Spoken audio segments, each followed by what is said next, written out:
नमस्कार मित्रांनो, आज आपण आपल्या गावामध्ये आलेलो आहोत. तरी बघा इथे एक नदी आहे आणि नदी साईडलाच आपण एक मित्राचं टीम बनवली आहे. तरी मित्राला आपण प्रश्न विचारणार आहोत, गावचा विकास कसा केलाय. तर चला मित्राकडे जाऊया. तर नमस्कार मित्रांनो. नमस्कार.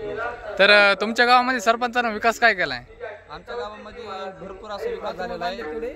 आमच्या गावामध्ये पहिलं एक सर्वात महत्वाचं हागणदारी मुक्त गाव झालेलं आहे. सर्वात लय दिवसापासून थकीत होतं, तर ते हागणदारी मुक्त गाव झालेलं आहे. आणि दुसरी गोष्ट तर आमच्या गावात लाईटीचा खूप मोठा प्रॉब्लेम होता आणि आमच्या गावामध्ये सौर ऊर्जेचे आता भरपूर भर पाणी त्याच्यामुळं गावचं भरपूर झाले. आणि आता आमच्या गावामधला रस्त्याचं काम चालू झालेलं आहे. विकास म्हणजे असं भरपूर झालेलं आहे आणि नवीन नवीन योजना यायला चालू आहे.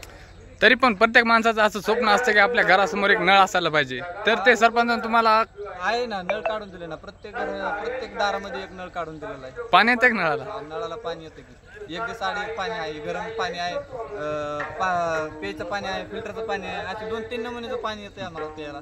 सरपंचाने चांगला विकास केला म्हणायचं. गावाचा सरपंच एक नंबर एक आहे आणि खरंच नंबर एक काम केलेलं आहे. आणि इथून पुढे बी आमचा सपोर्ट सगळ्या सरपंचालाच राहणार आहे. काय मदत वगैरे करतात का तुम्हाला?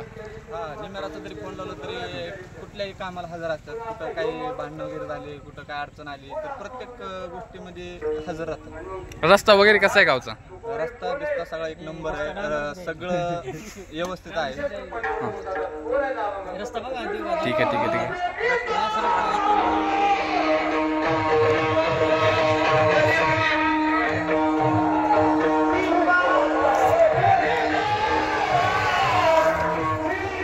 गावची लोकसंख्या किती आहे?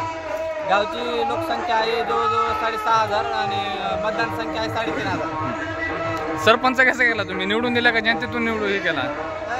बिनविरोधी सरपंचाला विरोध कोण राहत नाही. कारण सरपंच जे आहे सगळ्यात टॉपचा माणूस आहे आणि सगळ्यात गरीब माणूस आहे आणि प्रत्येकाच्या कामाला पडतो. त्याच्यामुळं बिनविरोध आहे, त्याला विरोध कोणी नाही.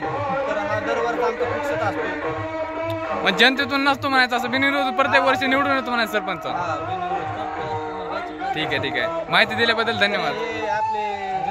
हे कोण आहे? हे माऊली कलेक्शनचे ओनर आहेत. ठीक आहे.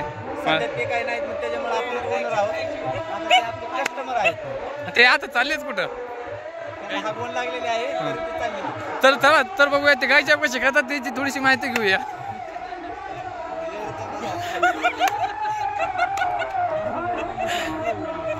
सर थोडीशी गायच्या मळून दाखवा.